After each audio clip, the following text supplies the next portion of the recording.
জিৎ ভারতের বিশেষত পশ্চিম বাংলার একজন বিখ্যাত অভিনেতা। তিনি 2002 সালে তার অভিনীত সাথী ছবির জন্য BFJA সবচেয়ে প্রতিজ্ঞাবদ্ধ অভিনেতা এর পুরস্কার পান। এই ছবিটি বাণিজ্যিক সাফল্যও লাভ করে। তিনি স্টার জলসা পরিবার অ্যাওয়ার্ড লাভ করেন টিভি শো কোটি টাকার বাজি রিয়েলিটি শো এর সঞ্চালক হওয়ার জন্য। তিনি টলিউডের সর্বোচ্চ হিট ছবিতে অভিনয়ের গৌরব অর্জন করেছেন।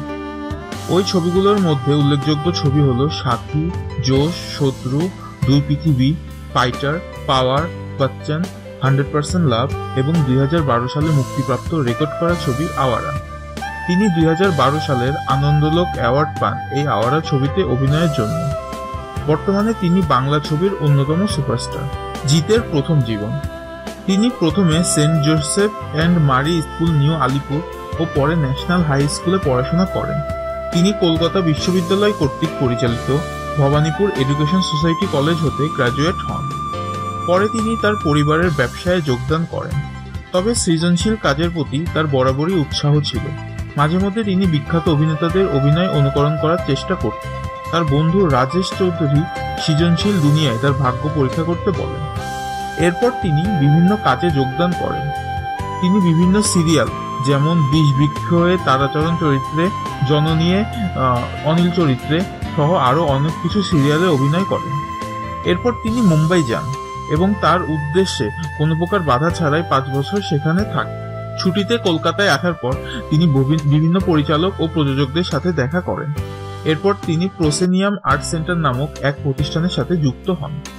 এই প্রতিষ্ঠানে তিনি বিভিন্ন ইংরেজি নাটকে অভিনয় করেন, যেমন arms and the man at the floor. তারপর তিনি আবার মুম্বাইয়ে যান এবং এক তেলেগু ছবিতে অভিনয় করেন।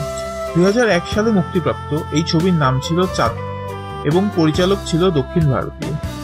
এই ছবিটি তেমন কোনো পরিচয় তাকে এনে দিতে পারল না, যা তিনি আশা করছিলেন। 2001 সালের অক্টোবরে তিনি আবার কলকাতায় আসেন এবং পরিচালক হারানাথ চক্রবর্তীর কাছ থেকে দেখা করার প্রস্তাব পান NTN 1 স্টুডিওতে। তার কাছে তিনি 2002 সালে মুক্তিপ্রাপ্ত সাথী ছবিতে অভিনয়ের প্রস্তাব পান এবং এই ছবির দৃশ্যায়ন শুরু হয় 15 জানুয়ারি 2002 থেকে।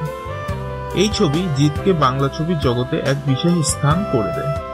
তার স্বাভাবিক কিন্তু ভাষা সমৃদ্ধ অভিনয় দুটোই তাকে বাংলা চলচ্চিত্র প্রেমীদের হৃদয়ে স্থান করে দেয়।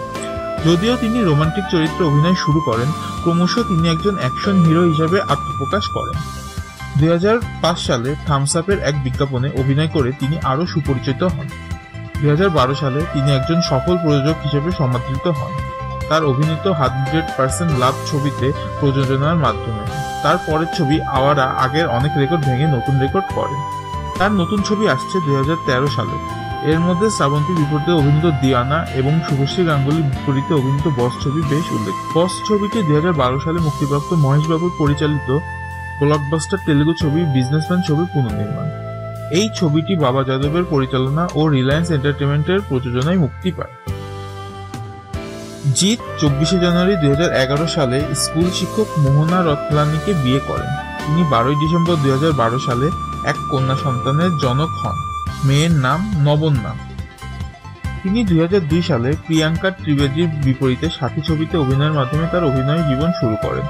তার চলচ্চিত্র জীবনের উল্লেখযোগ্য চলচ্চিত্রগুলো হচ্ছে বস 2, বাদশাদা ডন, অভিমান, পাওয়ার, বেশ Korechi, Prem Korechi, Bachchan, Game, Royal Bengal Tiger, Boss, Deewana, Awara, Hemlock Society, 100% Love, Hello Mem Saheb, Shatru, Fighter, Dui Prithibi, Josh, Not Over Not Out, Wanted, Neel Akasher Chandni, সাত পাখে বাঁধা, হাসি খুশি ক্লাব, পার্টনার, চোর, কৃষ্ণকান্তের উইল, পিতৃভূমি ইত্যাদি উল্লেখযোগ্য।